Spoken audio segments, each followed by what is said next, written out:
This is the fucking GCW show. I'm your co-host, Chad. With me, as always, Mike Belcaster, right over there. What's up, gentlemen, ladies, all the above? Holy shit, what a weekend, man. What a weekend. These GCW weekends, man. They didn't give us a 5-hour one this time. Thank God. Yeah. They hit us with 2-3 hours. Because I feel like anytime you see that run over with them, like 3 hours, 20 minutes, it's like those 20 minutes is probably going to be their setup time to bring out the light tubes. Yeah, no, for sure. We had some promos this time. We had replays. Yeah. There was a little extra added on spice to the dice. You know, we were doing good. Yeah, they were adding this. Both of these shows, I feel like, was heavy on promoting Hammerstein, which is this weekend, January 23rd. I believe it's on Fight TV, but I think it's on regular pay-per-view as well. Yeah, no, it's on both for sure. So they got the Fight TV contract rocking and rolling, but they also did the extra mile to hit those extra fan base, which is awesome. That that standard pay-per-view release, which you don't see a lot these days. Man. Even AEW doesn't do a standard pay-per-view release. I know, man. So good stuff, man. Good stuff. Everybody, yeah. And for everyone out there, if you guys are enjoying the show, thanks. Leave us a 5-star review on Apple and Spotify. You can find the fucking GCW show every Tuesday after a GCW weekend. We are there. So leave us a 5-star review. Drop if you like this show specifically. Tell us in the review. Yeah, we'll send you. Michael send some free stickers. Plethora of stickers over here waiting to be sent out. Anybody who wants one, just comment. Subscribe, like that shit. Come enjoy some GCW. Yeah, dude. and if you like what we're putting out, go to @the Turnbuckle Tavern. Everything is on there. All the streaming sites, all the social media, all the podcast shit, and also you can get some merch. Yes, we got the merch is the best. Yeah, prowrestlingtees.com/tavern for the pro wrestling tee stuff. Got some t-shirts up there. And also we're on Teespring. Teespring's is killing it. They got the hoodies, they got the cups, they got it all, man. Pint glasses, whatever you want, we got. But enough of the shilling. We're trying to lace our pockets and keep the tavern ship afloat. But enough of that bullshit. Let's get right into the show. The first show was Friday's GCW Most Notorious in Detroit, Michigan, coming from Harpo's legendary venue. I can't say enough how awesome Harpo's looked on camera. And the crowd was stacked and packed there, but that arena was beautiful and perfect for the GCW vibe that they always put out. This punk rock, fuck you, big team vibe. So this show really pulled that off, and I was all for it. Hey yo, Tyson in the house. Yeah, man. I think the Harpo's thing. I knew they were there, but when it came on, the setup was so strikingly different from what we've seen in prior weeks. But it was so, like you said, it was like, wow. I love that they're going to these kind of legendary venues and just blowing them out, because they had people packed. There wasn't even really a lot of space in between the people in the ring. They were almost right up on the apron. Yeah, and even you could tell during the entrances how congested it was, but in a good way. These guys, when Kevin Nash came out, I was cracking my ass off because he was just like, yo, and then he stopped. He didn't do this anymore. He was just doing this. Oh yeah, too sweet. Here he comes. What's up, brothers? Kevin Nash coming out. They've got him. Kevin Nash comes out to the Wolfpack entrance thing, which was awesome. Everyone was giving him the 2 sweets. He was killing it, man. He was killing it. Essentially, he came like he's a Detroit native. He's coming home, and he introduces Alex Shelley, who has a match with Jimmy Jacobs. And I love that Alex Shelley was giving mad props to GCW, obviously putting over Motor City Machine Guns and all of that. But it was a lot of fun. And in that match with Alex Shelley, the commentator says he's an OG of emotion and innovation. I love it, man. It was great. It was so cool. like Nash's promo was all over the place. Yeah. Obviously, he was talking about his new weed strand, the jackknife. Right. Who's what's the announcer's name? Do you know the announcer's name? Emil J. Emil So J. Evil Jay is sitting there and he lights up a joint next while Nash is cutting his promo. I'm like, I'm dying over here. I was loving every minute of it, but it was cool to see Nash kind of embrace that culture. You know, he's usually the big top dog guy. You know, Absolutely. he wouldn't fuck with anything else besides WWE or like maybe at AEW. We've seen him years of TNA and all that shit, but man, Nash looked just so happy to be there, and like the crowd loved him. I loved when he walked up to Emo J and he went to go give him the too sweet, and they were like, "Oh yeah," and then he goes, "Boom," and the kid's heart breaks right there, and then he gives him a big hug, and like Nash is one of the coolest fucking guys in the business, man. So cool, 100%, yeah. And for the last, this is episode 3 of the fucking GCW show. The first 2, a recurring thing from both you and I, Mike, has been our overwhelming praise for their commentary team. Yeah. Now, for the last 2 weeks, we're not these GCW lifers, guys. We've said, we're kind of journeying into this. We've been fans from afar, but now we're trying to jump in the deep end. So we're learning as we go. So cut us some fucking slack, okay? Yeah, absolutely, man. But like, I had to find out what their names were, because you kind of get into this like, you're just listening, and I know they say their names, but it's just kind of going over my head. But we got to give props out to Kevin Gill and Dave Pryzak. Those dudes, I mean, honestly, I kind of like, I don't know if I want to put them on this level as far as like just chemistry and everything, but to me, they are very much like the King and JR during the Attitude Era, in the respect of, I could literally have my eyes closed and just listen to these guys call the match, and I'll be entertained. 100%, man. And like you'll catch it like when Cardona comes out, he's like, "Fuck this guy!" Like, I'm not doing it. Like, this is bullshit. Blah blah. Blah. Like, I love the mentality, the attitude, the spirit from not only them. I'm giving Emo big props, man. That dude is fucking getting better and better every time I see him. I love his style. He's starting to enunciate. Different. Yeah, but like when Cardona came out on Friday's show, he was like, "Always ready, Matt Cardona." Like, and he's starting to, like, the first show I ever watched at GCW, he's like, "Fucking Matt Cardona's here," like, right. His cadence wasn't fully there. He's developing as we go on with this. It's fun to watch, not just him, but the whole entire roster grow, especially in the last couple weeks. I mean, we've been doing this for a while now. It's cool to see them building up, and like they're all getting better. They're all getting sharper, quicker on their fucking game, and that's the best shit about wrestling, is watching the whole fucking kingdom grow. Absolutely, man. So I mean, I know we jumped ahead to Kevin Nash because we had to show that too sweet coming out of the crowded entrance, but like they kicked it off with a scramble match, which is pretty GCW. Just they do this all the time. It seems like what a way, it's just like wild pandemonium. I loved this one because the place was so fucking packed in there that they had to like resort to just erratic handheld camera work on the outside. It was just like true outlaw shit, which I loved. And JJ Garrett, Pot Steiner, I thought had some great spots. Absolutely loved it. and they're pushing. Gringo Loco picks up the win. He's a Chicago guy. He's getting a lot of steam behind him. I know he has a match at Hammerstein this weekend as well. He's in a 6-man tag.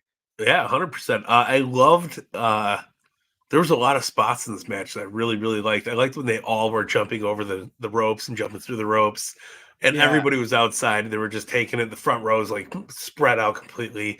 But then, what's Ninja Mac goes on the stage and does that fucking dive off of it and almost kills everybody. I think I've seen Gringo Loco hold him for a second. He was like, "Fuck, brother!" Like, it was so good, man. But it's a fun atmosphere, and like that's the other thing that really adds to the overall presentation of it, is that like you're seeing all these people having fun. It's like, oh fuck, it's that Disney mentality. You see people on the rides, you want to go on the rides. This is something I want to go on the ride with. Right. I'm loving this so far.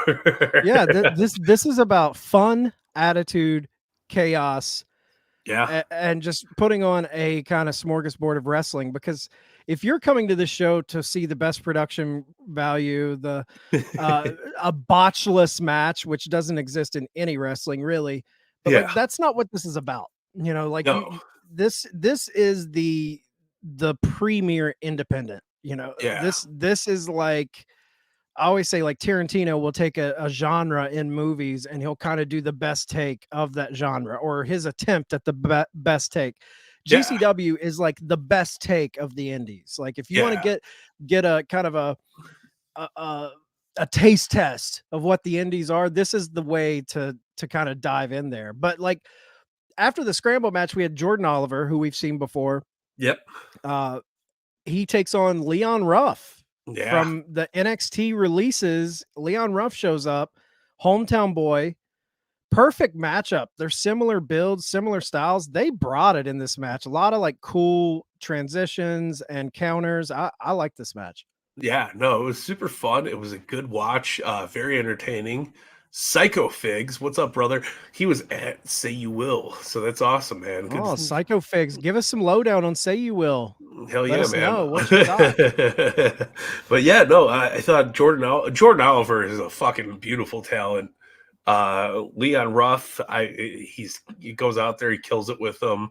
What's not to love out of this match? It was just back to back fucking chops, slaps, kicks, flips. You got the fucking best of everything. And they put over, the GCW's own Jordan Oliver. They put him over, which I found interesting because it was Leon Ruff's hometown. So I thought they might give it to him, but they're sticking with, the homegrown Jordan Oliver and giving him the win. Yeah, like good for them on that too, because it's like they're building it. I mean, it's not the first time we've seen Jordan Oliver in our stint here. So it was really cool to see him get out there and get the co-ups and killing it. So it was super cool, man. The energy was crazy. Joey Janella came out. Yes, we love Joey Janella. Love Joey Janella. Yeah. Gringo Loco picked up a dub there as well. Yeah, man. Yes, We'll be getting into Say You Will right after we finish up Most Notorious. Psycho Figs, if you aren't following us, please give us a follow, dude. We'd love to have you pop in more often. Send me a screenshot. I'll send you some Turnbuckle Tavern stickers, brother. We'll do a little share off there. We got good old Austin in the house. Austin Tyson. Austin, never what's going on? But yeah, man. Next, Matt Cardona. Okay. So, hold on. We skipped Alex Shelley. Oh yeah. This was cool. So Nash comes out higher than a fucking kite. yeah. Too sweet and everybody. We went over a little bit, but he just saying how awesome he loves Detroit. Yeah, putting the town over. I love the casino story, which took a minute to get to. As he said, I looked out this window over here. I seen the fucking Ford. So I looked out this window. It was super. Nash is a humble dude. Nash really gets his shit. And he kind of threw a little bit of dig into NXT. Yeah, somebody in the crowd. Where's Shawn Michaels? Probably in NXT, man. That's why I never went back there. They would have fired me before I got the shot. yeah. Out of all the people I've ever met in pro wrestling, in my time in pro wrestling, Nash has been the coolest, baddest motherfucker ever. And I was just man, I love him so much. And he's chill, but he's legit and doesn't bullshit. And that's something you got to take away with respect, But yeah, Nash comes out. He does this big story how he loves Detroit. He's happy to be home. And then he introduces the one and only Alex Shelley. Motor City Machine Gun fame, Detroit native, obviously.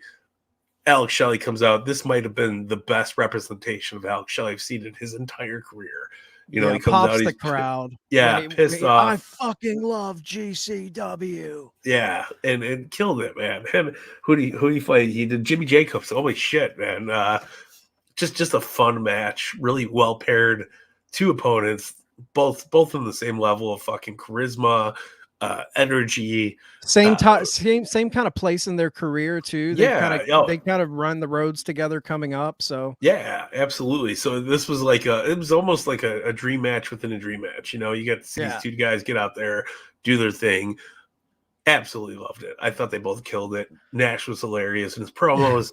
This was solid shit, man. It really, it was just a good, solid match. And I jumped the gun, but this guy had a big weekend spread across 2 shows. Matt Cardona, Midwest match card, brother. Yeah, dude. Like them both. I'll give you double sticker. Yeah, we'll give you double stickers. Follow with both accounts. Hell yeah. But dude, Matt Cardona versus Rhino. Shit, okay, yeah. Wow. This guy. Okay, he's got a big match this weekend at Hammerstein against Joey Janella, and we're going to get into that when we break down, when we preview Hammerstein. I have a lot of stuff on that, but yeah, he comes out. Cardona and Chelsea Green come out, and he cuts a promo that, I mean, he had a hell of a weekend for promos and character and pushing his story and building his character there in GCW. But yeah, I have that promo from Matt Cardona, and I'm going to let you guys check it out right now. Hell yeah. The last time I was in this F-town, it was the Detroit screw job. But that will never happen again. The only screw job going on tonight is going to be back in my hotel room with me and my hot new wife. But that hotel room is in Chicago because I'm getting the fuck out of Detroit.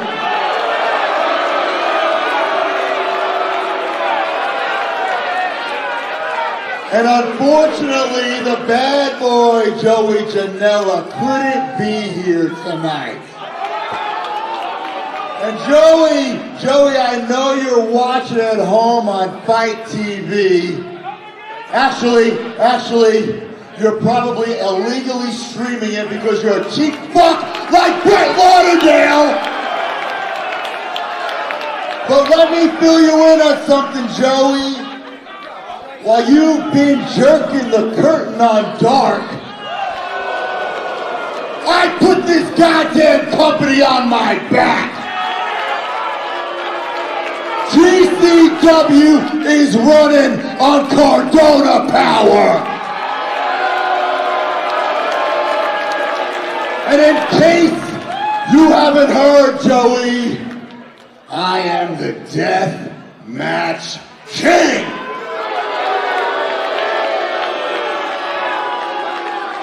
But Joey, at the Hammerstein Ballroom, I am going to fucking end you.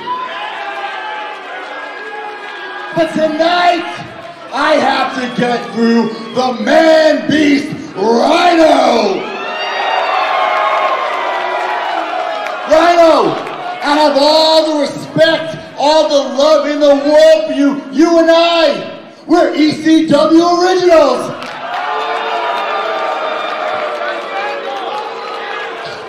But there's this false narrative out there that Rhino is the last ECW World Champion and the last ECW Television Champion.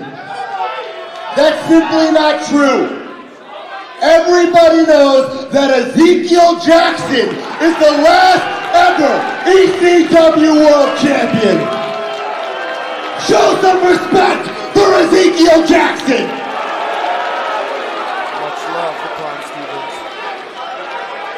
Well, Rhino, you were the last ECW Television Champion until tonight, because after I beat you in your hometown, which is the fucking shit, not only will I be a two-time internet champion, I'll be the new ECW Television Champion! Man. Killed it. Yeah. Talk about a heat magnet. Heat magnet, dude. Not many people like that can work a crowd like a Cornette level. Cardona is doing it right now, man. It is fucking unbelievably great. Yeah, I want to dive deeper into that when we come back to him in Say You Will portion of the show, because I have some thoughts and I have some questions for you, but we'll get into that. But For dude, sure. like the Cardona power trunks, so like, good, man. And Rhino comes out and they're like, dude, they fight all over the place. They're fighting over the discotheque. They have like a discotheque floor in Harpo's, and they're fighting over that. Like, it goes everywhere. Super fun match. Yeah. I loved the just like you said, the crowd reaction. There's this shot. I mean, love it. Just is there there's an argument, and here's the thing. Like, I know a lot of our friends have they're either in the Major Wrestling Figure podcast group or highly respect Cardona, and I like what he's doing. I think he's a self-made man. I respect that, but I would never call myself like a fanboy of Cardona.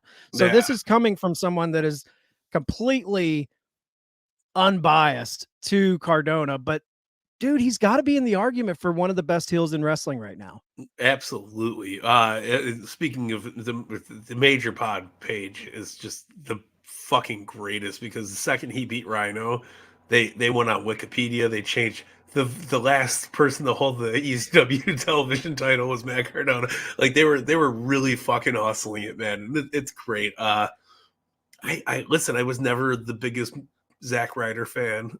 I was never the biggest Cardona fan, but since he stepped foot in the GCW, I think this he's making magic happen, man. Oh man, and especially in the last 2 weeks, he's been fucking golden, man. Yeah, dude.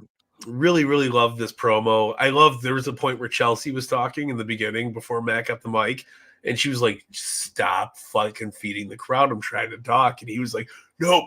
Let's do it. Come on." And like, they were booing the fuck out of him. And then that was right before he grabs the Detroit versus Cardona sign and rips it in half. Yeah. And like, it was he's playing this beautiful villain, beautiful heel.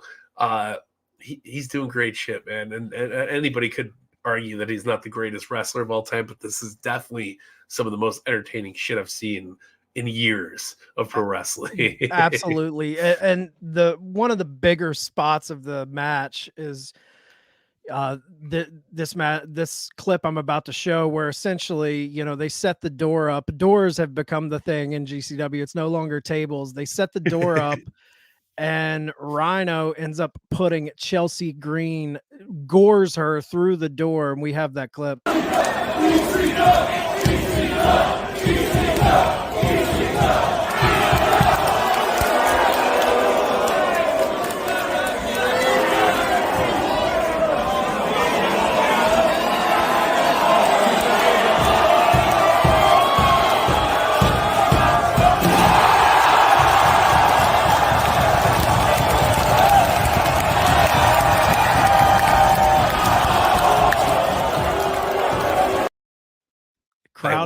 Crowd is rumbling, man, stomping their feet. Like, it's electric. Yeah. You don't get that. You can get a full arena of full people, 15,000 people, and it's not as loud as a GCW show, man. No, unbelievable. You can pack 15,000 people into a Raw, but if everyone's sitting on their hands, what's it matter? Yeah, no, I love, because he called Rhino came out and he called Chelsea a crack whore. And crowd instantly ate it up. They're like, "Gore the whore," and then you got the payoff. Beautiful, and it was old school ECW vibes, man. I loved every fucking minute of it. Yeah, dude. And we did get a intermission around here, but we talked about this last week, how GCW does a really good job of setting up things in night one to get you to come back for night two of their double shot weekends. And this was one of those things, which we're going to get into the unboxing that happens in this intermission. But before the unboxing, I just wanted to play the clip. It was a little teaser to hype Say You Will in Chicago, which was the following night. It's Yeah. Ricky Morton calling out Cardona for their match at Say You Will. Whoa, whoa, whoa, whoa, whoa. You know it?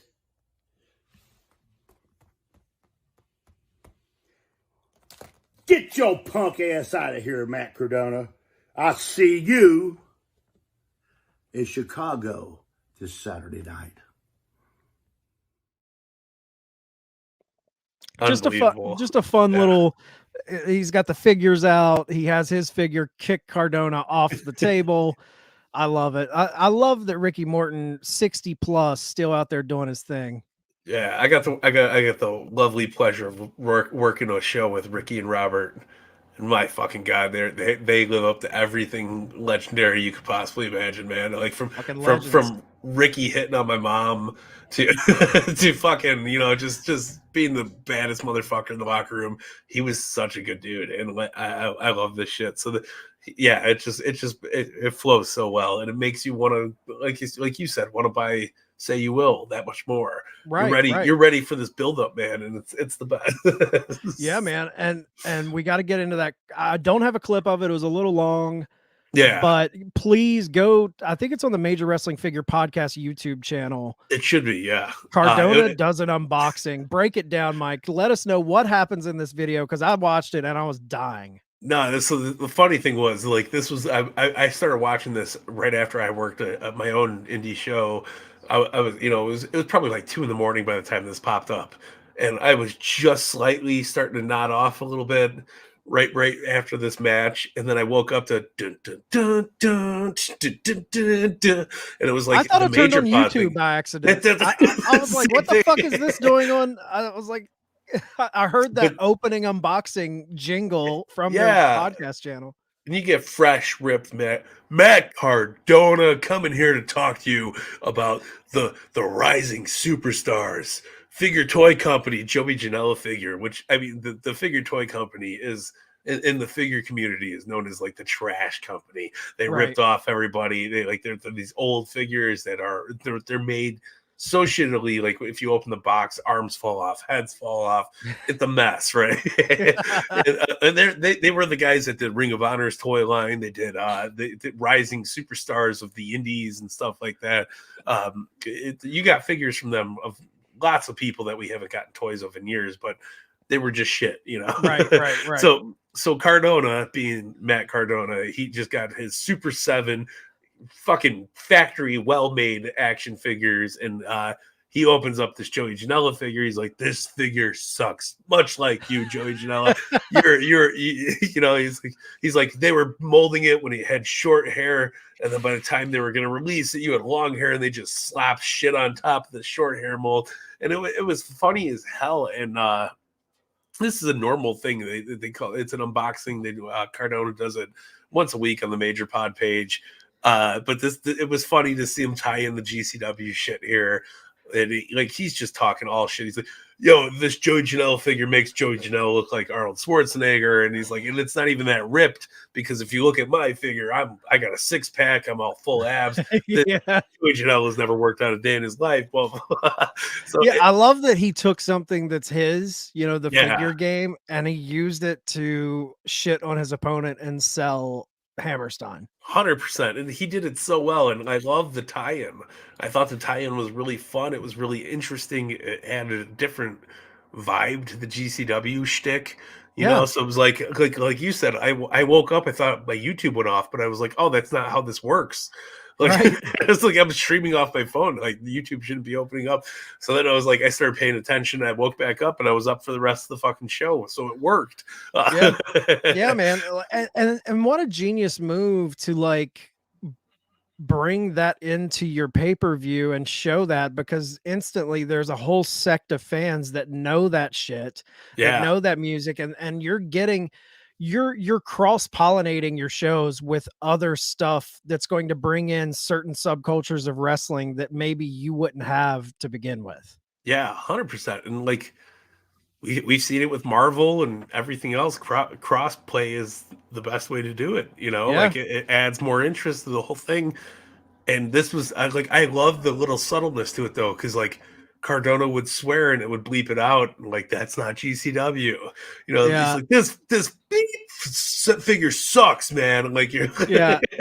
And like I was showing it to the wife today, and she was cracking up. She's like, "Why are they censoring him?" I was like, "Because that's Cardona's shit, man. Like he's just being that fucking asshole." Yeah. It worked out so good, man. But it was so fun. It was nice it was good change of pace on things. Good wake up moment, like I said. And Absolutely. it was just silly and fun, man.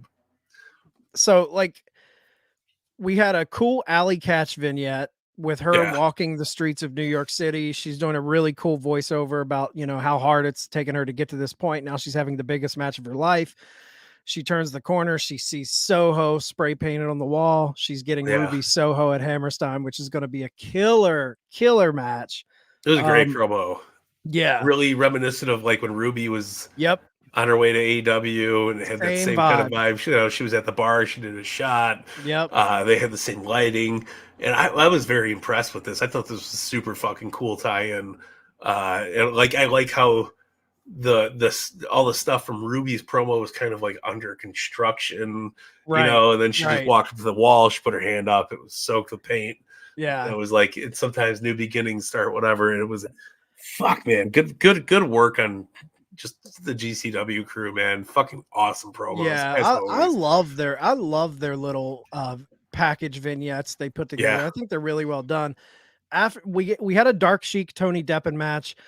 Good match. Deppen continues his winning streak. He's been on every card we've watched thus far, and he's picking up wins left and right. People love that. Deppen. Deppen's the best, man. His Twitter is fan fucking tastic. Oh, he goes after people. He was like, I'm drinking in the airport, and we built the city came on, and he's like, I just wanted to get in my gear and start wrestling. I was like, yes, I love it, man.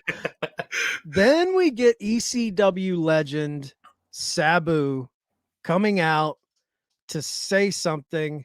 We think he's going to speak. He gets the mic. He starts to say something. And then Atticus Cogar, that motherfucker, that son of a bitch, that piece of shit, interrupts. And he ends it with, now I have to fuck you up. That's what he... And before he can get down to the ring to do his damage, which I have a picture of when he's interrupting him, he's on the stage. Dude, this is a GCW original for me that show by show, I'm becoming an Atticus Cogar fan. 100%, man. He's so good. He's so good on the mic. So that he interrupts. We think he's going to go down there and work over the aging Sabu, but what happens? Matt Justice happens. He comes out, hits Atticus with the chair, throws Cogar in the ring. Sabu hits Atticus with the chair. Justice gives Sabu some respect, gets on the mic, gives him mad props. Then we get Atticus versus Matt Justice. This was one of the matches of the weekend for me. I love this match. No, I absolutely love this match. I thought, listen, you can't put two better fucking opponents together, especially in an angle like that with Sabu in the ring. Detroit fucking native, you know, the hardcore legend. I love the chair shot he did when Sabu threw that chair and fucking nails him. They're like, the announcers are losing their shit. They're like, holy fuck, you know. But these two put on such a fucking banger of a match. Dude, they win everywhere. This spot right here was impressive. I think this one's for you, Dimebag. Holy shit! I think this one's for you, Dimebag. Holy shit! I think this one's for you, Dimebag. Watch it go, you know. That stage is high up too. Yeah, that's a fucking arena stage. You don't see that many wrestling shows. Like they do show, like even at Jacksonville when they run Daly's Place. Right, like, that stage is not that high. Not that high. You know, no, nowhere near. Like this shit is up there. Yeah, and obviously Atticus breaks out his patented weapon and sticks them in Matt's head, then hits him with the chair while they're in his head. That looked just brutal to me. Yeah, Dude, I'm telling you, Atticus is amazing. Matthew Justice is just as fucking amazing.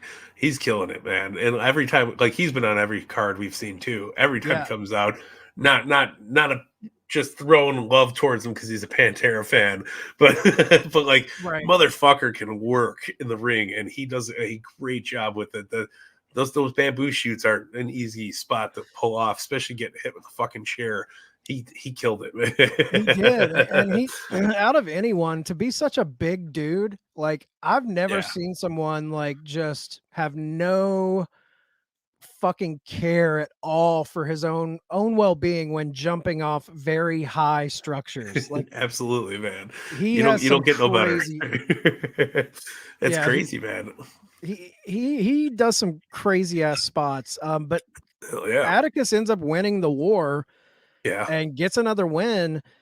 Atticus is rolling right now, man. He's picking up a lot of victories. I feel like they've got something big planned for this guy. Yeah, no, they're selling him really well. I'm a huge fucking Atticus Cogar fan now, and Matthew Justice. I think they're both fucking phenomenal workers. I think Atticus is slowly getting that bigger push, though.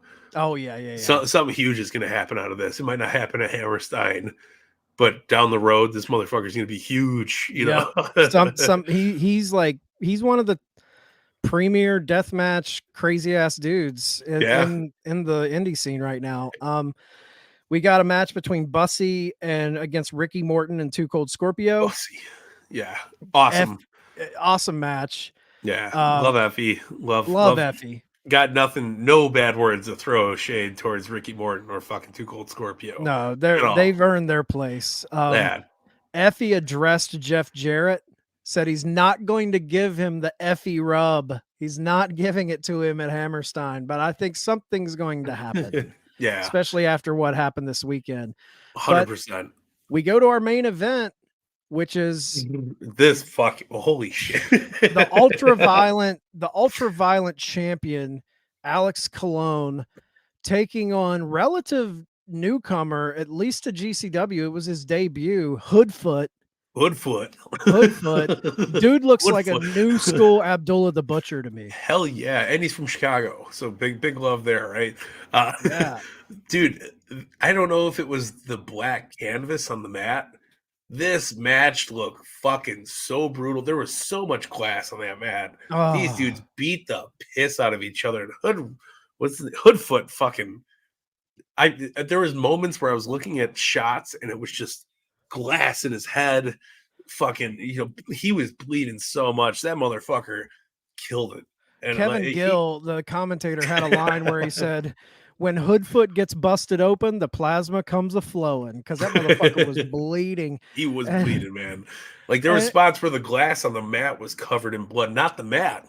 Just because there was so much glass there. It looked like snow cones, it was fucked. I love that they called it, the commentary, because it was just a cloud of fucking dust hanging in the air, glass dust. They called all that spooky dust going into the wounds of Hoodfoot.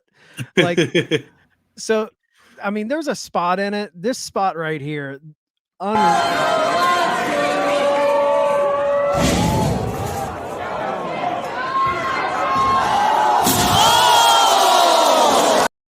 Oh yeah, man! It don't get better than that. I mean, he's got the light tube pack, kind of almost like his arms are on it, like he's in a crucified position, and then he does the belly to back suplex on him, and that glass explodes. There was another fan shot video of Cologne going through a pane of glass that's epic. Here we go.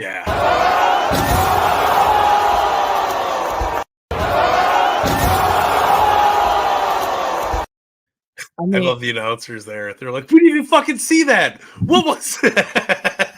It's like, yes, Kevin Gill killing it, man. he really was killing it. And do you think, like, I think a match like that, okay, you've got your ultra violent world champion in GCW, a legend in the deathmatch world, top two or three in the world. He goes against a guy who's debuting in GCW, who's probably been doing death matches in the smaller indies. Yeah. I feel like a match like that, man, you just elevated another potential deathmatch star. Like Dude, absolutely. I'm not spoiling. Hoodfoot. Sorry, fucking. He's my contender of the night for this show, man. He's such a fucking badass dude, man. And like as you said, Abdul the Butcher. This yeah. is definitely our generation's Abdul. Oh, yeah. Or the next generation's, whatever the fuck it is. But this guy fucking took it. He delivered it. He gave it. He came fucking ready to roll, man. And there was no signs. Like when Cardona did the death match with Gage, like you could see some reservations from Cardona during it where he's like, oh, why did I do this? What the fuck did I do? And what this guy was like, give me more. I thought there was a point where they were going to like literally end the match early because of how much fucking blood this guy was losing. Well, and dude, the way he gets finished, like you said earlier, he had so many lacerations and his head was so fucking busted wide open throughout the whole. He's got glass in his head. Then Cologne, that sick, sadistic son of a bitch, pulls out the salt and starts pouring salt on all of his open wounds. That was brutal, and I wasn't expecting it to be what it was. Like it was a tap out, and like who ends a death match on a tap out? It cannot be that many times, right? Not like that, man. But the salt was so fucking brutal, and it was a good touch to everything. But goddamn, man, I can't. I don't get queasy easy.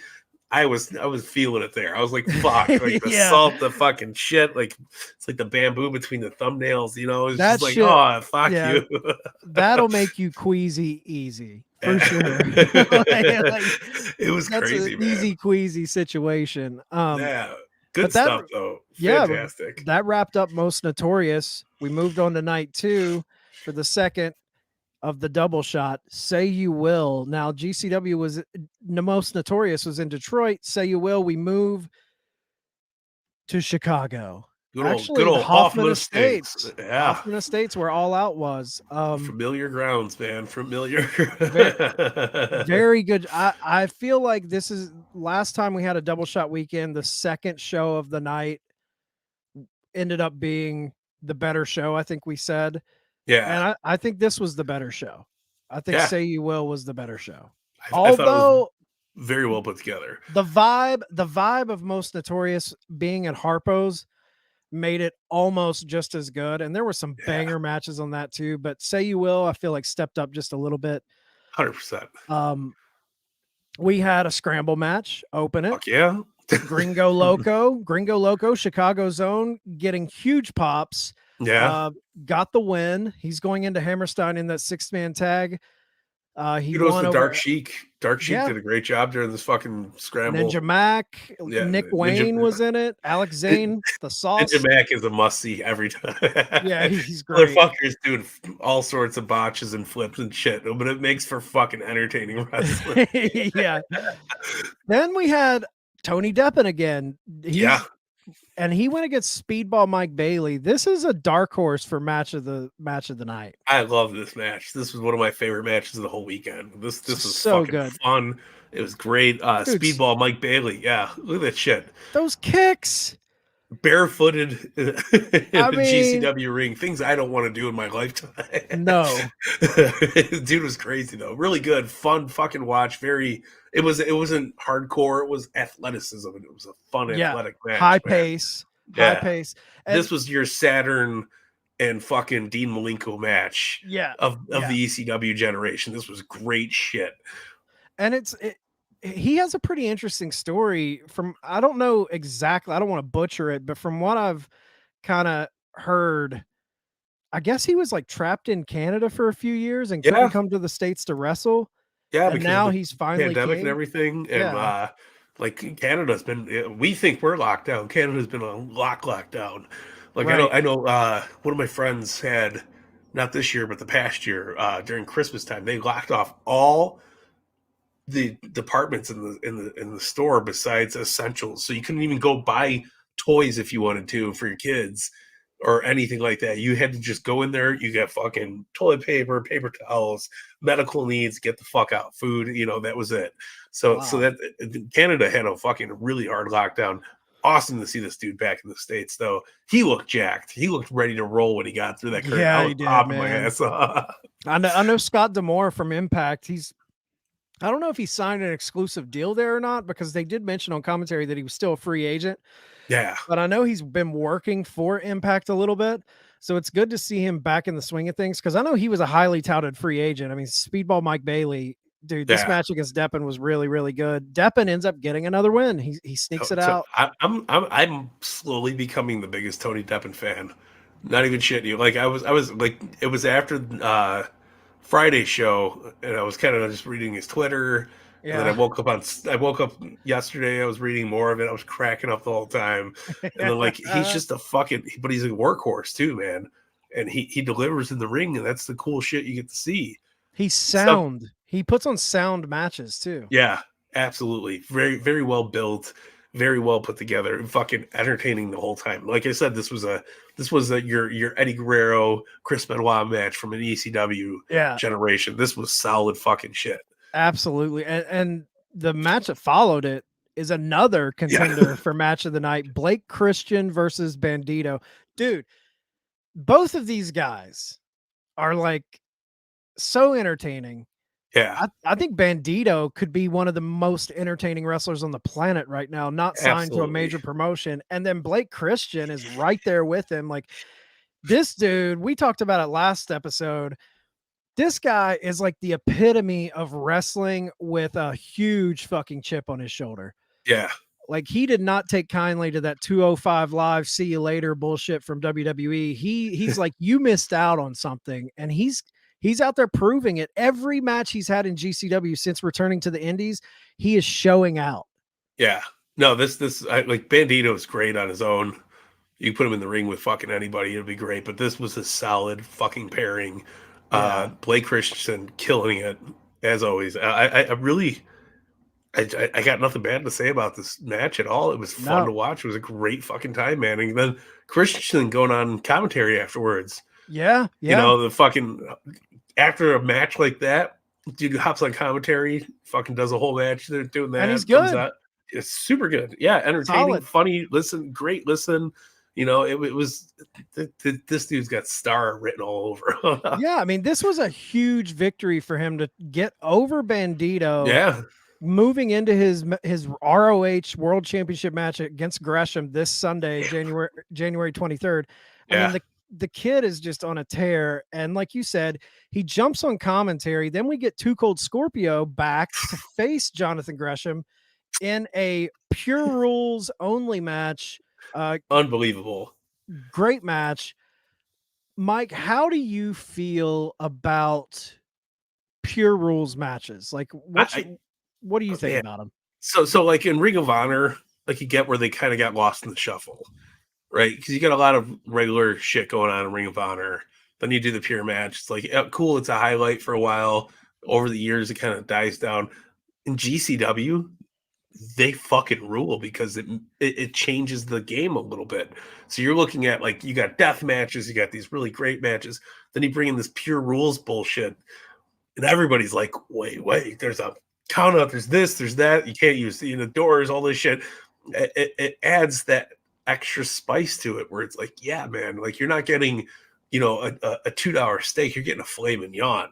You're getting fucking good shit right here. Medium rare, fucking beautiful, and a little bit of salt, a little bit of pepper, nothing too crazy. Yeah.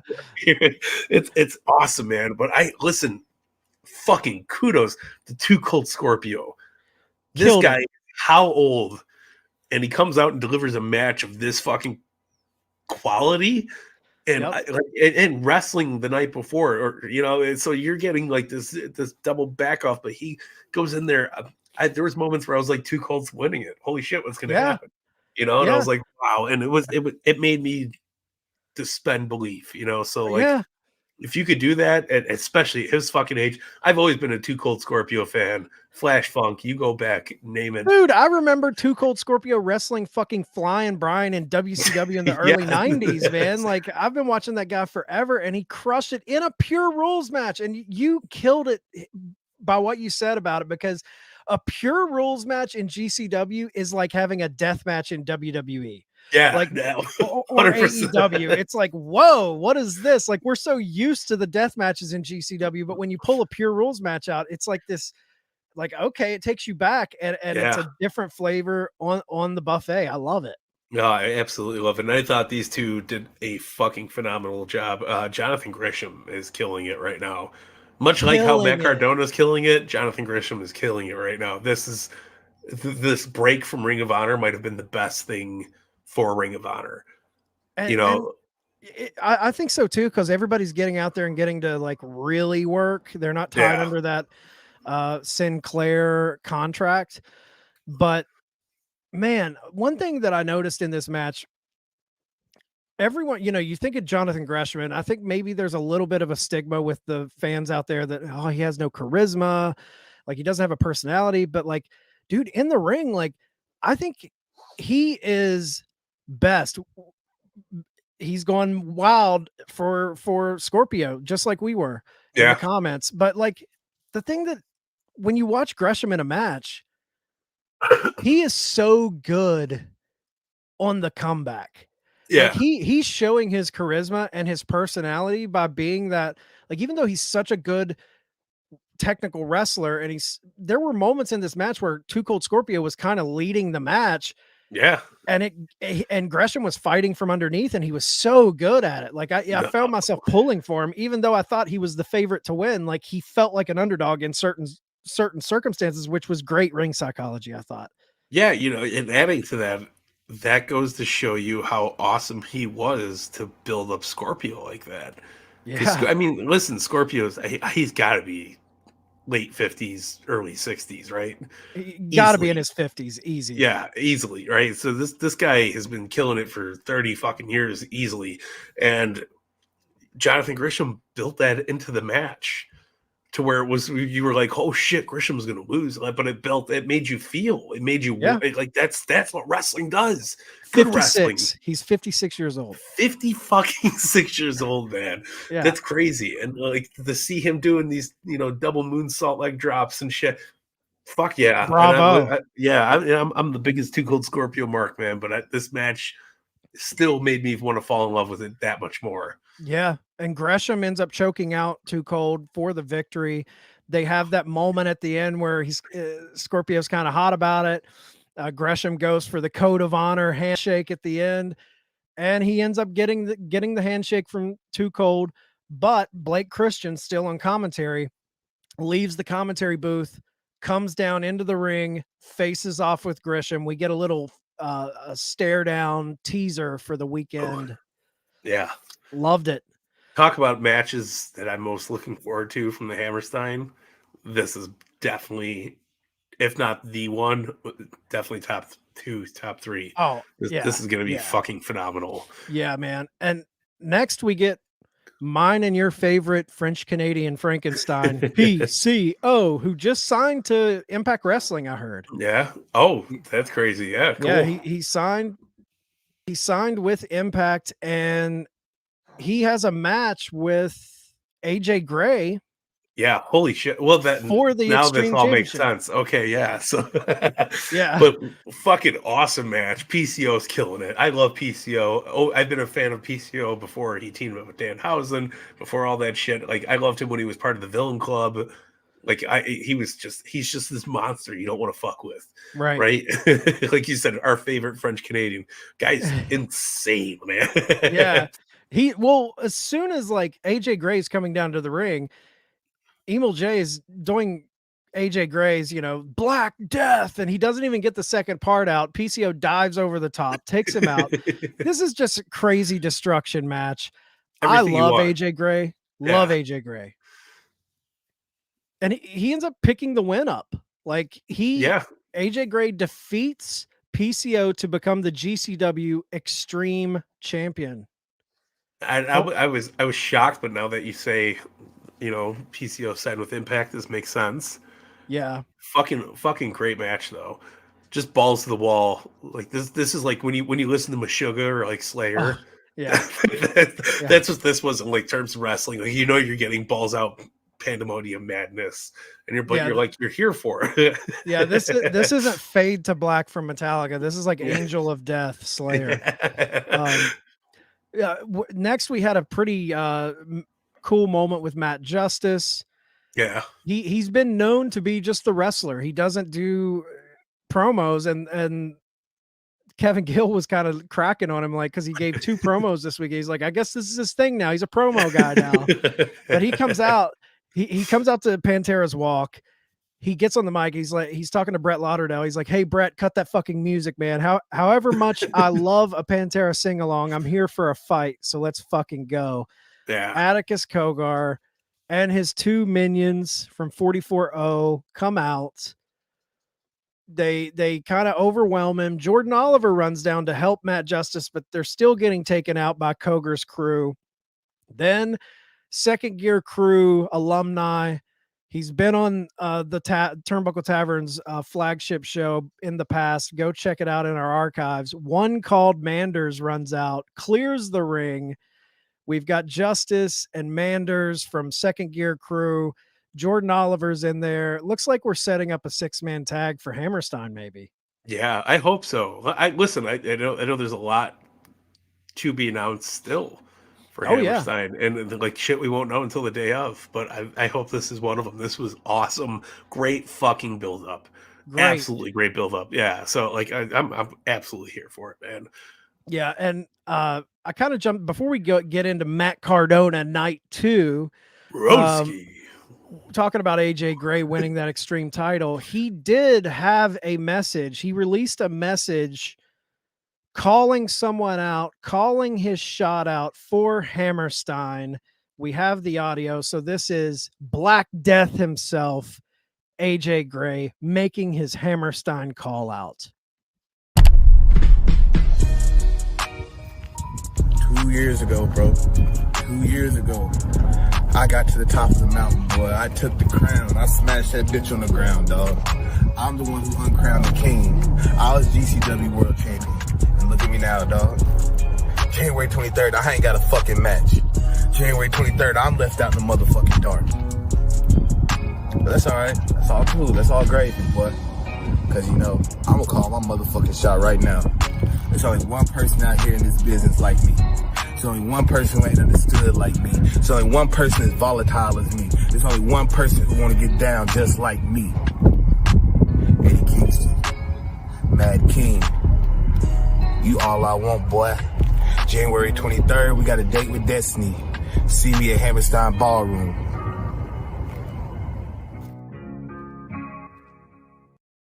I could get down with some Kingston Gray, man. I could. I just seen that Tony Khan mentioned that Eddie Kingston was injured over the last couple nights for dark tapings. Oh.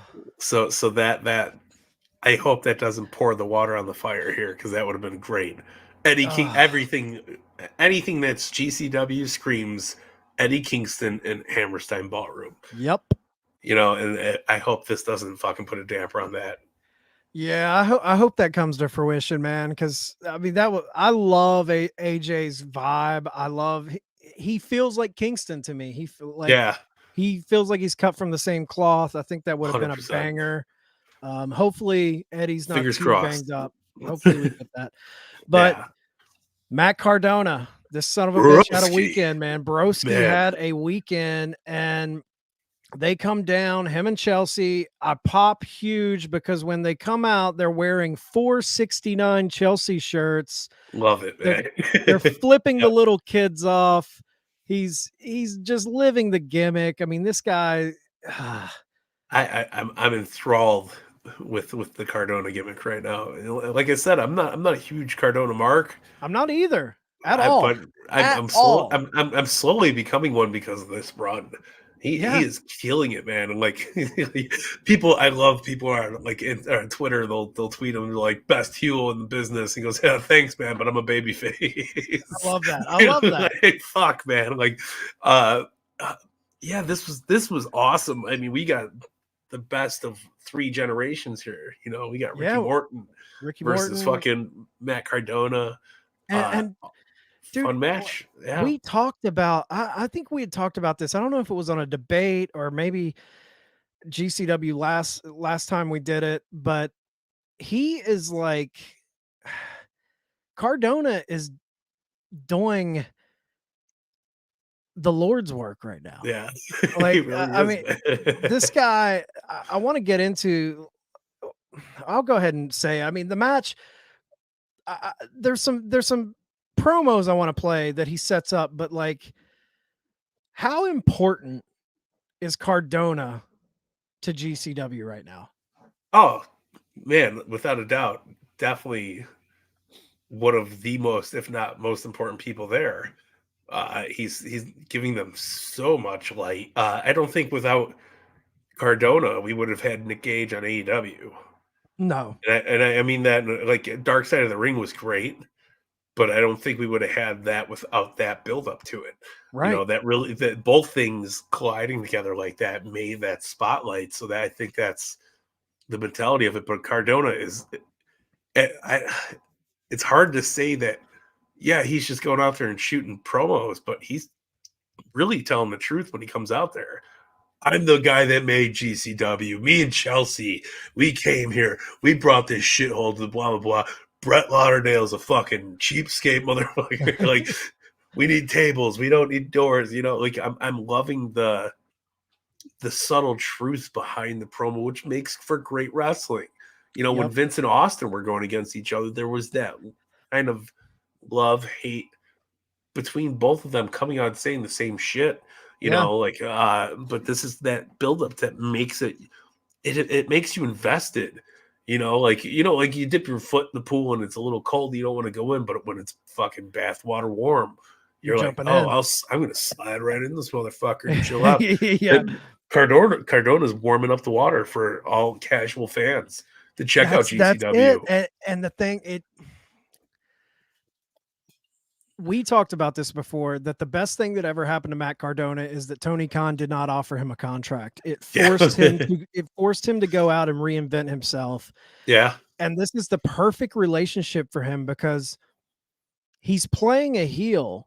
And I know diehard GCW fans that's been there from day one are saying, like, he didn't make shit. We were here already. Yeah. We were on our way. And they probably were on their way to some regard. But you'd be lying to yourself if you didn't think Cardona coming there didn't strap a little rocket on their back a little bit more and got them a little quicker to the dance than they would have been without him. 100%. And that plays into him being the heel and being able to say that and rub it in those hardcore fans' faces that I did help this company out. And Cardona, for me, for GCW, he is the type of heel in GCW that AEW is lacking in their business. And what I mean by that is Cardona in GCW is the heel that is a true outsider, not beloved by the hardcore fan base. AEW doesn't have that outsider heel. All of the heels are within the company. They're all kind of like fans like them for, like, even MJF, like, he's a despicable motherfucker, but he's our despicable motherfucker. Yeah. Like, we don't have that outsider coming in. I mean, I guess you could stretch and say Dan Lambert a little bit, but that's a manager. We don't have that wrestler coming in and stirring the pot in AEW. And Cardona, this is like perfect archetype heel work to truly make an entire fan base hate you.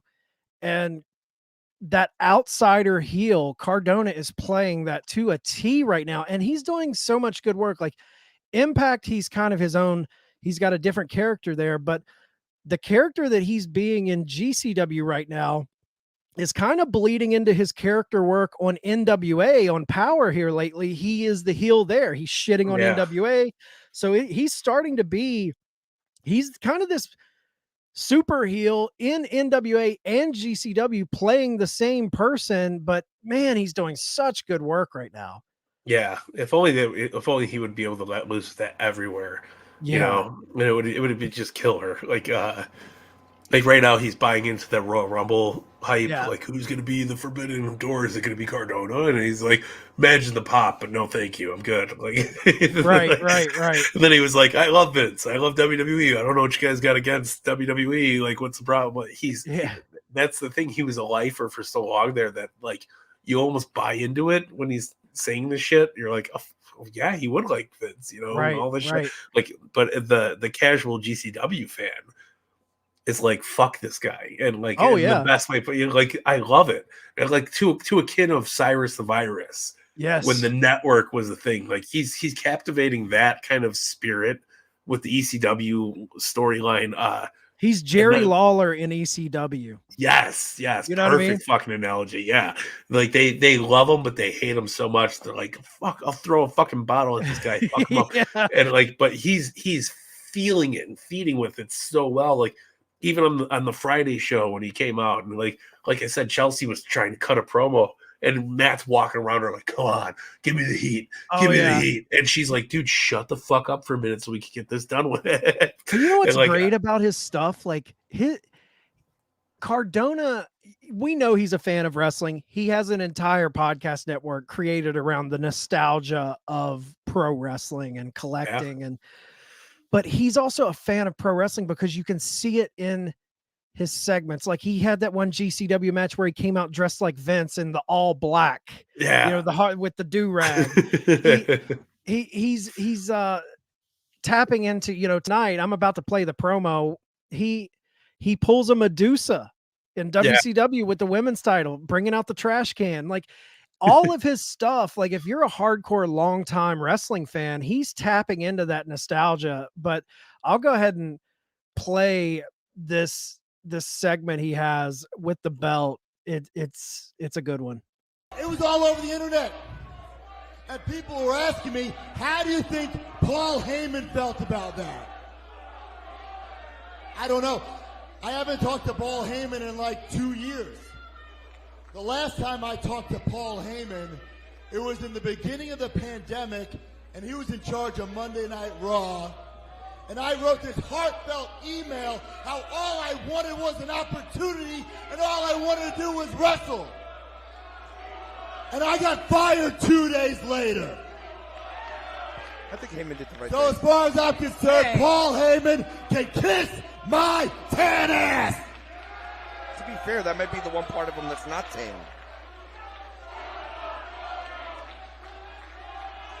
But as for this championship,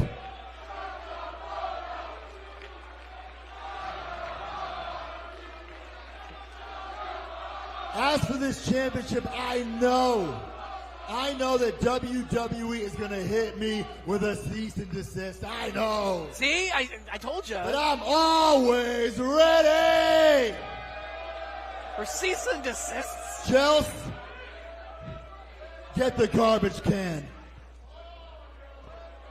Oh no. What? He's going to make history. Come on. Don't disrespect ECW. Like many who blazed the trail before him.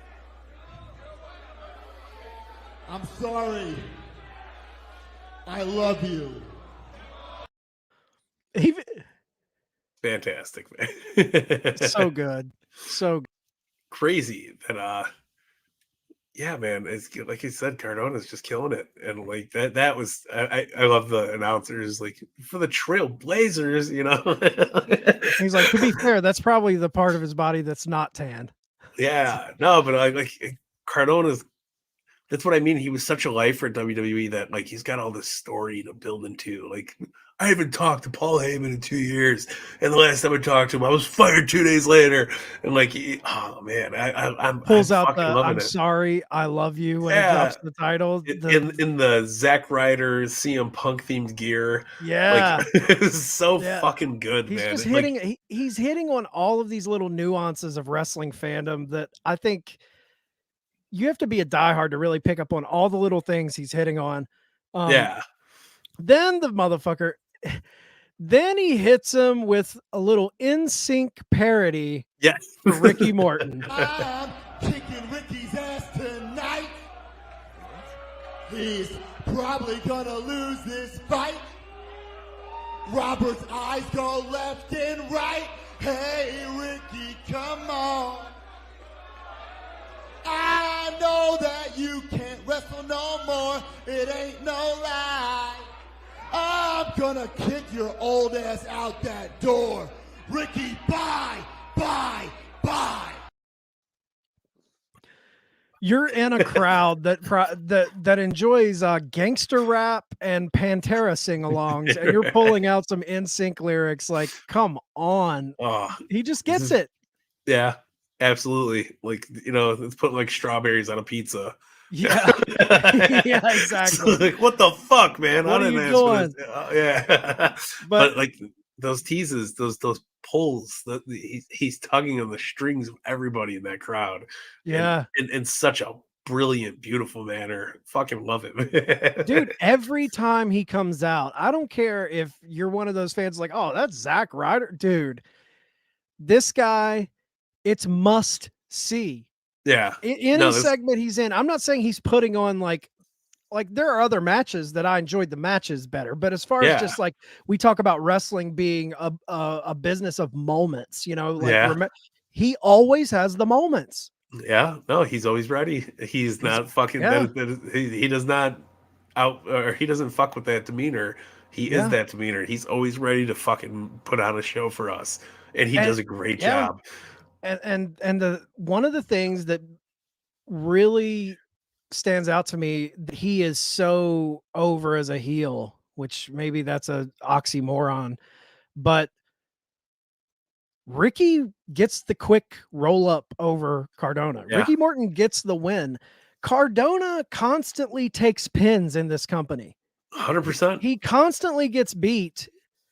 They give him these little wins to fuel his ego a little bit, but he doesn't need to win to stay over as a heel here. It's almost like he's got that Tommy Dreamer syndrome in ECW. He never has to win. He could lose every match and people still like him. Yeah, but it's reversed, right? They still hate him no matter what. He can come out and fucking piss on everybody, and those like, whatever, fuck you, Cardona. Like, and the announcers do a great job solidifying too. Every time Cardona walks out, they're like, fuck this guy. We don't even want to do it. And like, the ring announcer was doing the same thing for a while. And then on Friday's show, he was like, always ready. And Cardona's like, fuck you. And he's like, come on, I tried this time. I love the little shit like that too. Because it makes it like Cardona's like, get your shit together. This is supposed to be professional. Like, it makes the whole presentation way much better. And fucking, this was a fun match. It really was. It was a good time watching. I enjoyed the shit out of it. He takes Ricky fucking Morton is a goddamn machine, man. 60 plus, killing it. Takes the win from Cardona. Instantly, Cardona gets on the mic, and it's like he's got a change of heart. He starts apologizing to the GCW fans. He apologizes to Ricky Morton. He's like saying everything he's done wrong, and he's setting it up. He gives Ricky hugs Chelsea. Ricky and Cardona embrace. They're celebrating, and then all of a sudden things change.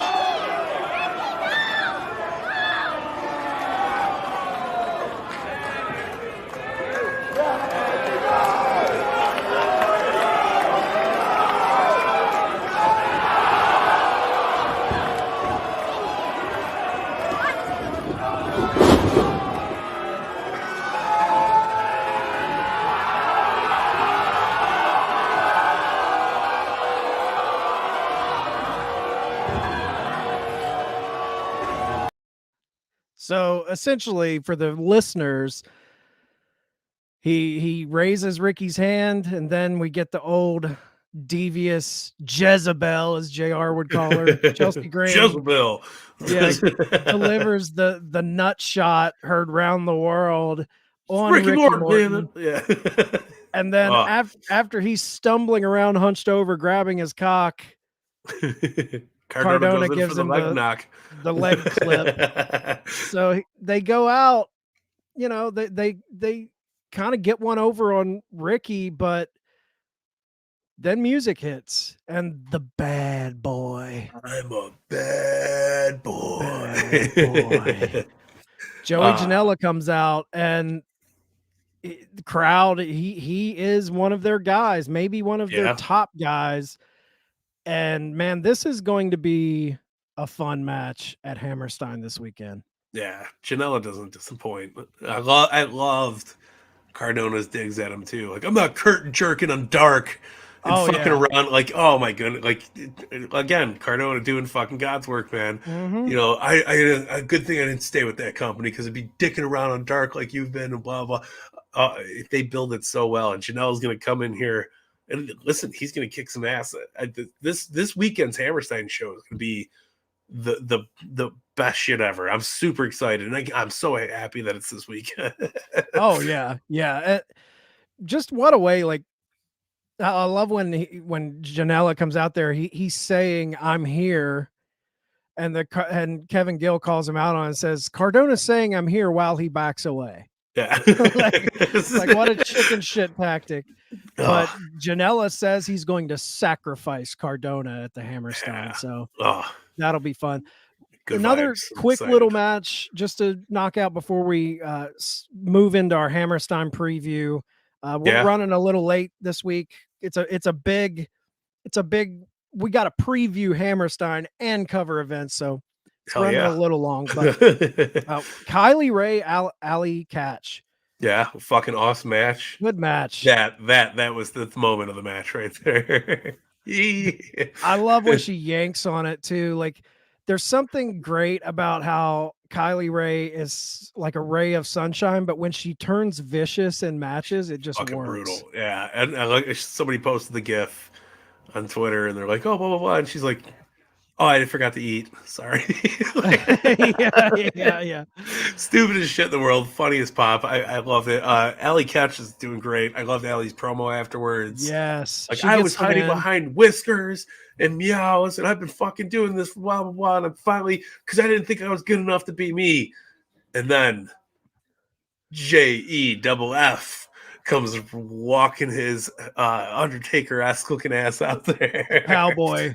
Oh, I love it. This might be my favorite incarnation of Jeff Jarrett. The Man in Black, man. Yeah. I'm loving it. It's like, even the promos that they're running in between intermissions and shit.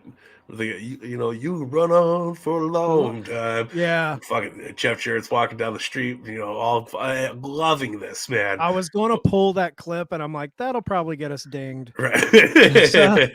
But he faces off with Allie Katch. Allie Katch, of course, is the other half of Effy's Bussy tag team. So he took out Bussy with he took out Effy with the guitar 2 weeks ago, and this week Allie Katch gets the guitar. I'm loving this little drag right here that he does with them. Oh, I know, man. When he drags them around the ring. Yeah, that's been like, he did that with Effy, and I was like, fuck, that's some intense shit. And then he does it again, on here, and it was like, he's definitely building up something with Effy. Yeah. What it is, I'm not 100% sure yet. We will find out come this weekend at the Hammerstein Ballroom, but January 23rd, New York City. Then main event, which we had a Marcus Kane YouTube invitational that you could watch, but as far as like the main event on the pay-per-view portion, the Rejects against the Briscoes. And this match was just everything you thought it would be and more, just brutality. Yeah. And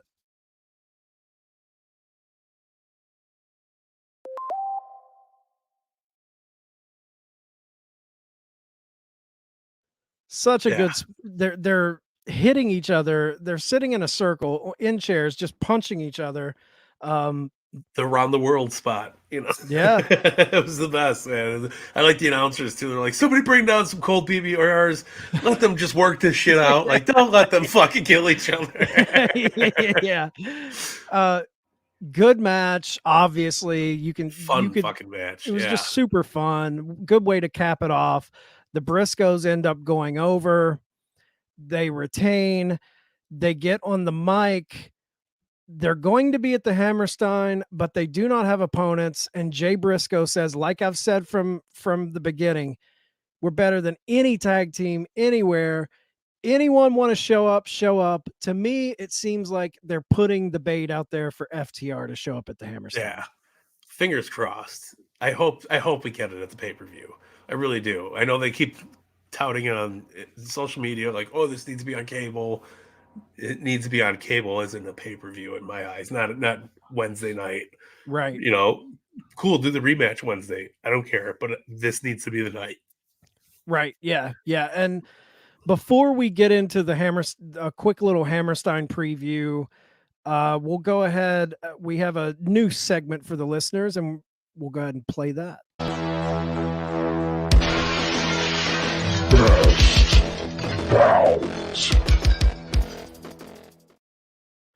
Best bout. Mike, do you have a best bout from each event, most notorious and Say You Will, and then pick your best bout of the weekend? All right. So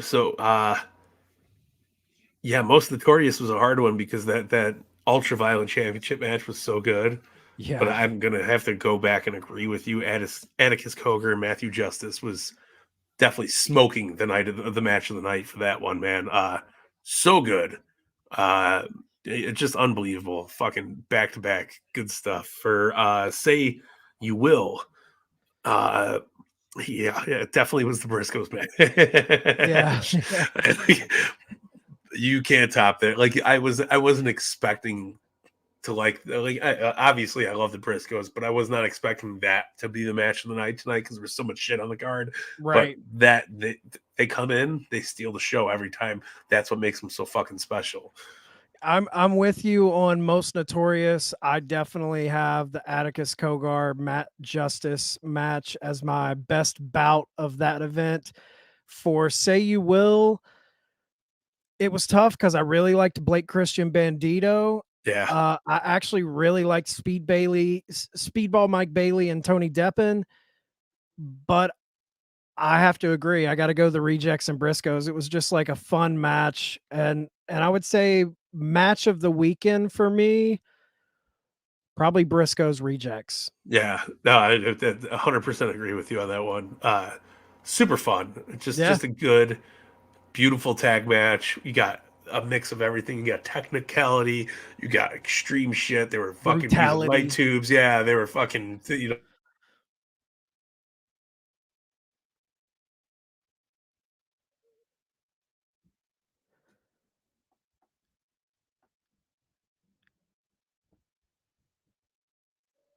Oh, yeah. So I think we may have lost. Are you there, Mike? I'm here. Okay. I'm back. Yeah, you froze up for a second. Damn wind. I thought I froze. I was like sitting here like, should I talk? I think I was I'm not looking. froze. I was like, oh, my internet's fucking up. No. So yeah, I'm with you. Rejects Briscoes, and that was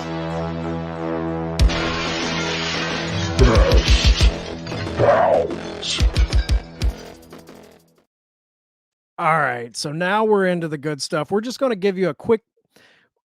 I want to talk a little in depth about maybe 2 or 3 matches, but just give you a quick glance over of the weekend to come, why you should buy the pay-per-view GCW, the World on GCW at the Hammerstein.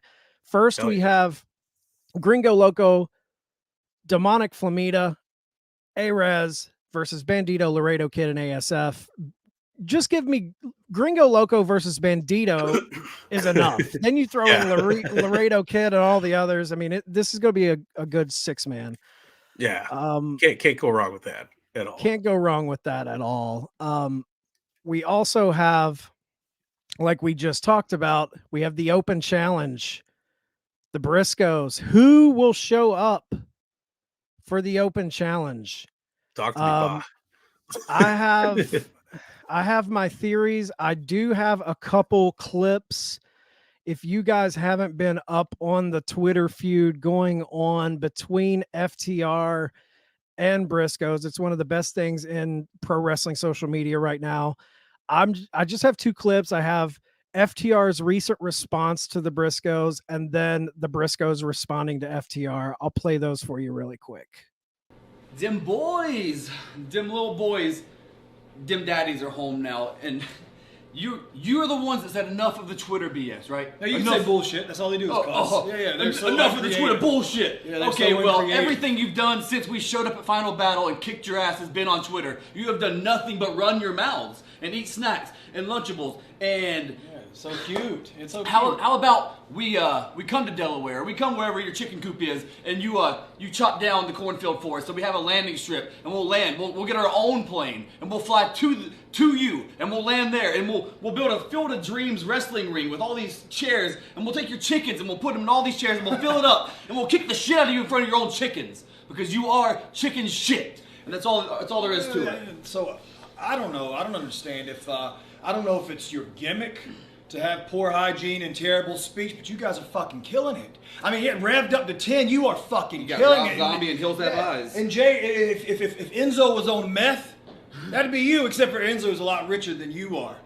And 15 years ago, where was I 15 years ago? I was Casey McKnight. Yeah, you damn right I was Casey McKnight. 15 years ago, you know what I was doing? While your mark-ass daddy was paying for you to go to Ring of Honor and travel up and down the roads, we were traveling those same roads. But you know what I was doing? I was getting my education. I was paying for my own education. I had 3 jobs. I put myself through college. I paid for my rent, and I wrestled because I love this shit. You don't ever question my hustle. And that's the thing that pisses me off more than we showed up to your place and you've got all these little indie mark boys confused you got them all fooled that you're just tough guys. I understand. I know what you do. You got this big tough talk. You got your shitty ass dreadlocks, and that's cool. Okay, but I see right through you. We see right through you. You're fucking water to us.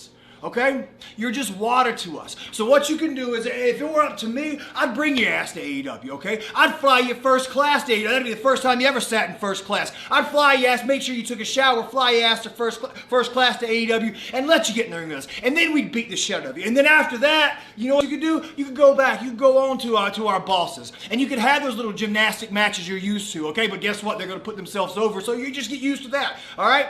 So you come down, find us. We're easy to find. We've shown up to your home. Why don't you come to us now? Huh? Why don't you come to us? Because you never, I promise you, as God's watching over me right now, He has blessed me with this day, and He's allowed me to say, fuck shit, God damn it. He's allowed me to say that to you, and I'm saying right now, you ain't never met a goddamn tag team like us. Whoo. Yeah. Your mark-ass daddy was sending you to Ring of Honor. Cutting promos, eating your Lunchable. Oh, man. So Don't good. get no better than that, man. Yeah, and then the Briscoes respond. The first like 5 or 6 seconds of this, the audio's a little rough, but it clears up. But yeah, the Briscoes respond in Briscoe fashion. They'll probably not let the kids see this one. I don't know. Man got a colorful mouth. He fired up. He unhinged. Where he at? Where my dog at? Did you hear him? I know it. Did you people hear him? I know it. They can talk. They speaking.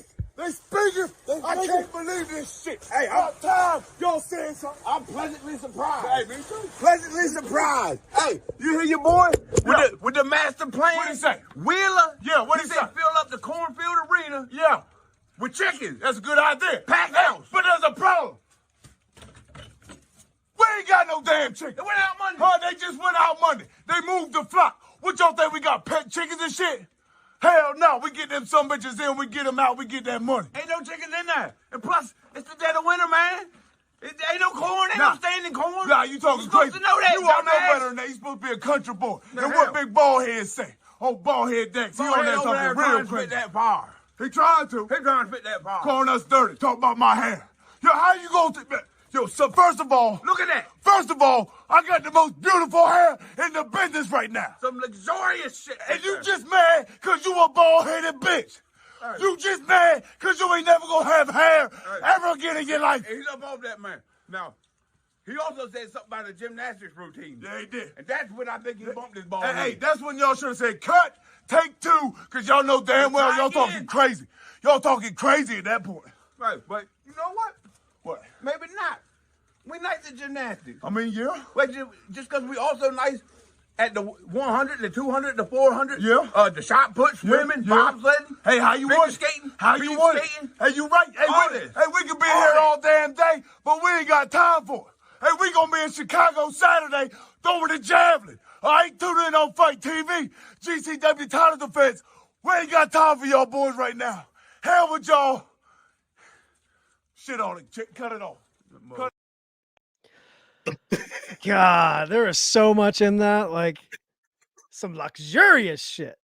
I love when he throws the cheese ball up and he misses though, and he throws it on his back. Grabs another one. I was He's got a jumbo Costco size of cheese puffs. He's just cradling in his arm. Hey, winner. Ain't no standing corn in this motherfucker to begin with. You think we got pet chickens and shit? Oh man, I hope this comes to next weekend. It's so good. But I don't. I want it to go forever. I want it to keep great going. fucking stuff. I want it to keep going. I mean, this is like just see my hair. I have luxurious shit. Best hair in the business. So good, man. It's so good. And I hope FTR is the one to answer that open challenge. We will find out. Yes, we will. Hopefully, it'll be good. We also have the Jeff Jarrett Effy situation. Which is going to be interesting. And Effy took to social media and had a little bit of a call out. Well, maybe a call out, maybe not. Kind of judge for yourself. But here's Effy addressing Double J.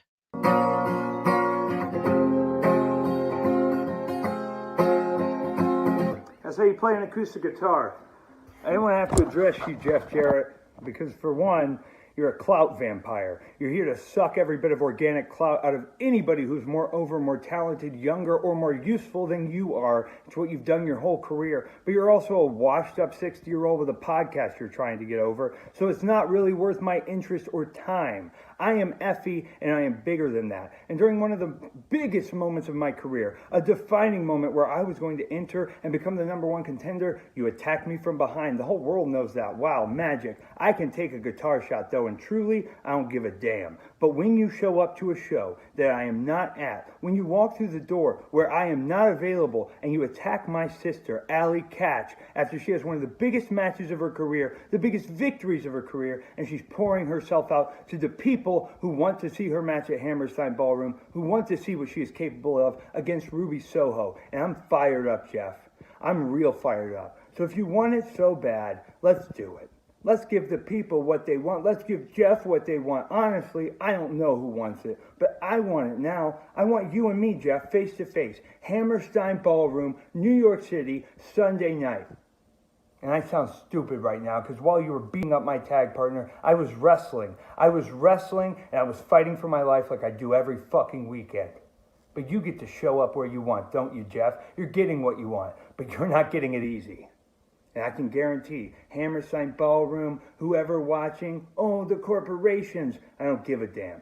You're getting 100% Effy, and you're getting 100% GCW, because the leashes are off, baby. And when you step into Hammerstein, it may look familiar, Jeff. I know you've been there before. That itch keeps you itching, doesn't it?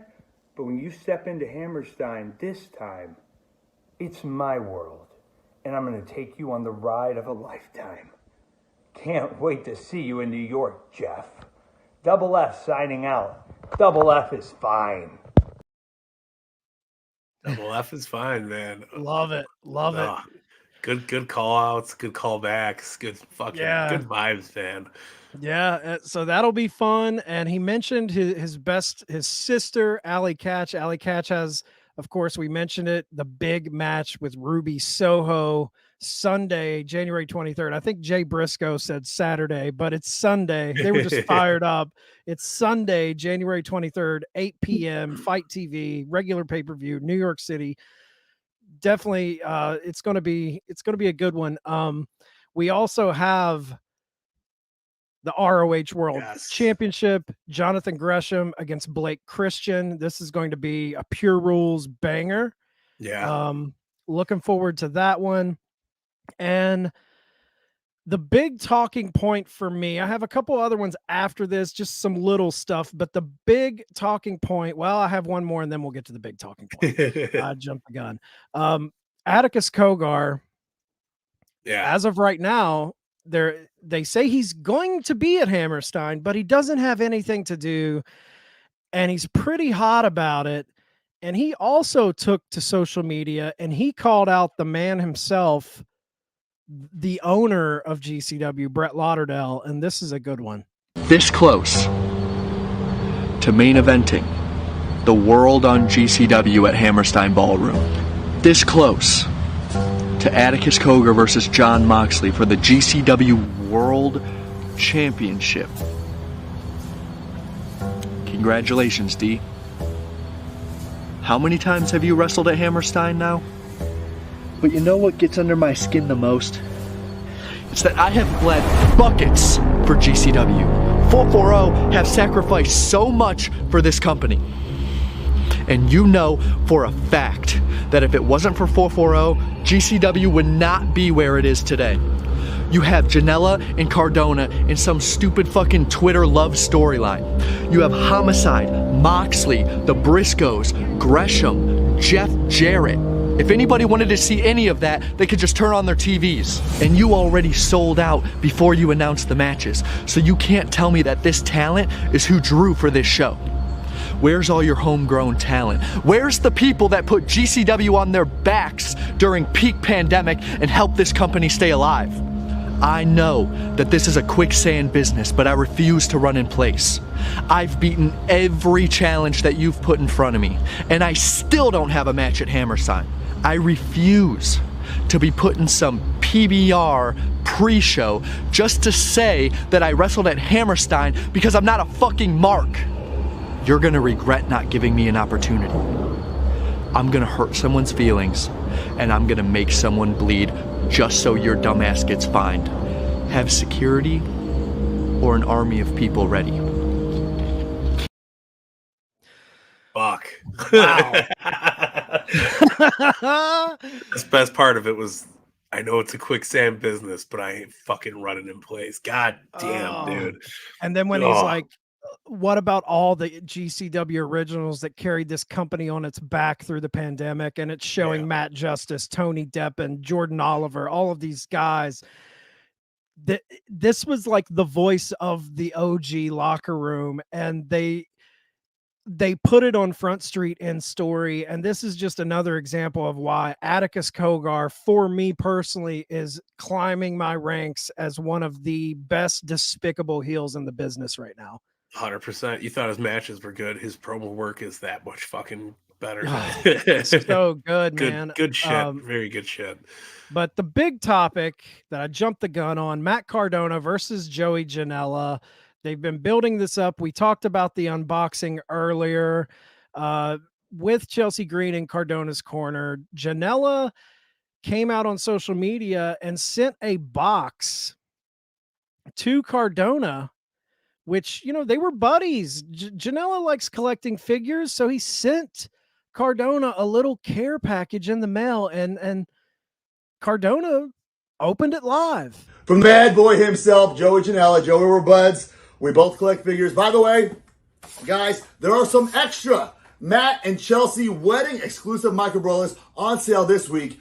MattCardonaMerch.com. Anyway, Joey, we're buds, but no matter what you sent me, nothing is going to make me come back to GCW. I know that's your home fed, but GCW sucks.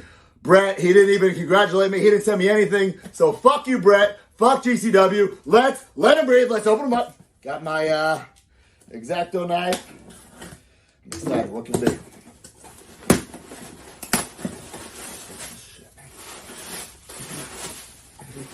Oh, nice little card ski. What the fuck? It's not my birthday, but okay, the thought that counts. Thought that counts. What the fuck is this? What? What the fuck is this, Chels? What the fuck is this? What is this, babe? What is this? What do you mean, let me see? You let him hold the belt? You let him hold the belt? That's not real. What do you mean it's not real? You're drinking PBR? That's not real. What do you mean it's not real? This is real to me. I've never seen those before. What That's do not real. you mean it's not fucking real? What do you mean it's not fucking real? It's pretty fucking real to me. That's not real. I didn't do that. I've never. What We just fuck. What the fuck? Fuck, get this fucking thing. Stop it. It's not real. Wow. So good. Stirring the pot, man. And he gets photos sent to him of Janella and Chelsea by the pool at Matt Cardona's house. And this was giving me, I don't know if you remember this, Mike. I'm sure you do. This was giving me Ric Flair, Macho Man, Miss Elizabeth vibes. 100%, man. And you know, they were, I'm sure that's what they were going for, but fucking good stuff, man. Yeah, she's feeding him strawberries by the pool. He's checking her ass out as she's laying and catching some rays. He's posing with the internet championship. It was great. They're sitting by the pool drinking PBR. I mean, everything is there. This is just a lot of fun to watch. This. They're doing such a great job of building a story strictly through social media. Yeah, no, and listen, it's a test to everybody. You got look at the Briscoes, look at everybody in GCW. They're building the stories so well outside of this allocated time per show that it draws you in more. And I love the representation of the major pod, bro. And we're gonna do an unboxing. Oh, thanks, Joey. It's not my birthday, but okay. You know, what the fuck? You know, he starts getting crazy about it, but in an awesome way, man. I'm here for it. I can't wait to see how good this match is going to be. Yeah, I have a feeling like this is just all the stuff we're seeing them promote. Yeah. Big events like this, a cornerstone of these type of big tentpole events for companies. What's the big thing? Surprises. Yep. So we don't even know what they have in store for us as surprises. But the one thing we do know we have in store is the main event, Jon Moxley versus Homicide. This is interesting, and I just wanted to talk a little bit about this just because, it's interesting to me because Moxley has obviously been away from AEW. He checked himself into rehab for alcohol. He's been out of that, kind of getting his shit together. And if this is his first match back in GCW, and he doesn't appear on AEW beforehand, do you think that's a misstep by AEW by letting him make his return in another promotion?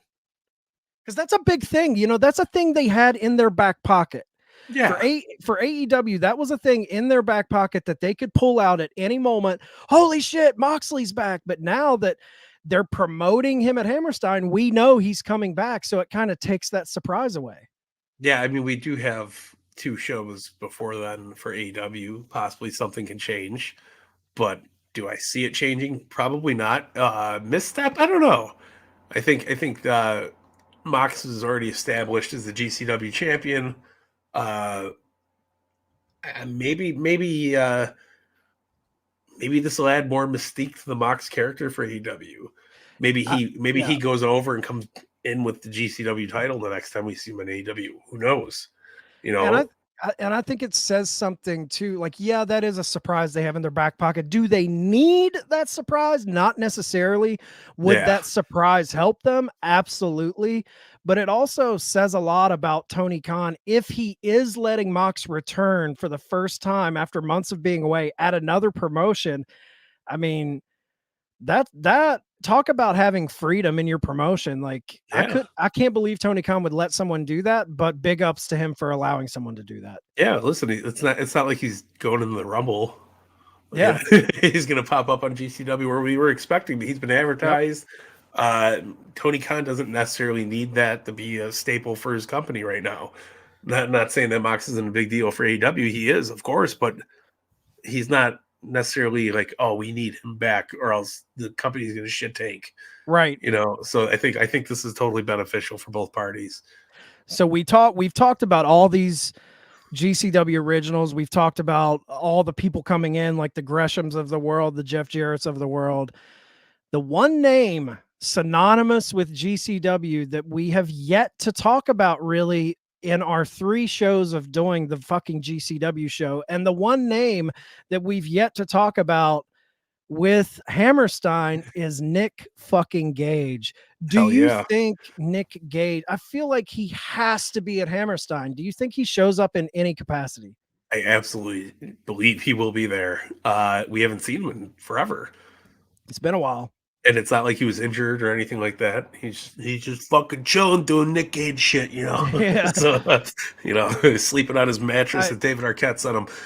He's just I'm chilling. honestly shocked that he's not in a match. Yeah. But what better surprise? Talk about having Moxley in AEW's back pocket. What better thing to have in your back pocket than Nick Gage coming out? And if you don't take this opportunity at a Hammerstein show to have Nick Gage come out and get that reaction, you're fucking up.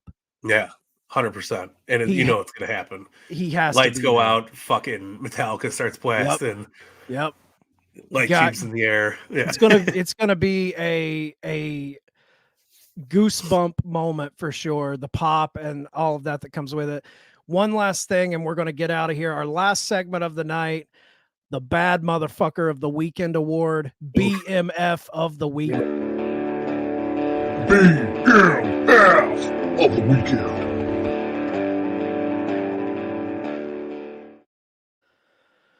Who, and this could, you know, our BMF of the weekend, it can go to anyone for any number of things. If you were to look at GCW's weekend, Most Notorious, Say You Will, who is your BMF of the weekend, Mike? Man, you know, I had it written down because of matches that it was going to be Hoodfoot because dude got his ass beat. Killed it. Fuck, killed it, right? But after seeing that Atticus Cogar promo, motherfucker has my money. He's got my fandom. He's got my dime. I'm here. I'm here for the future of this kid. 100%. That's a solid pick. I mean, what better name to go down as BMF of the weekend than Atticus Cogar? I'm going to go a little different, and I feel like a sellout by saying this name because I didn't pick some awesome GCW OG like Atticus. But when I look at just the two events themselves, the things that happened, the promos that happened, the matches that happened, the way they set the stage for Hammerstein, I couldn't pick anyone else for my BMF of the weekend than Matt Cardona, man. He killed it. LI killed it this weekend. He 100%. set up a lot of good stories. And I think I'm leaning a little into the social media stuff that he built. But man, what a weekend for Matt Cardona and GCW. Yeah, right there with you. You know, listen, I didn't want to pick him because I wasn't trying to be this. Oh yeah, of course Cardona won. Right. You know, but I couldn't agree more with you. But I like you know both men did amazing this weekend, and I'm excited for fucking Hammerstein because of both guys. Great.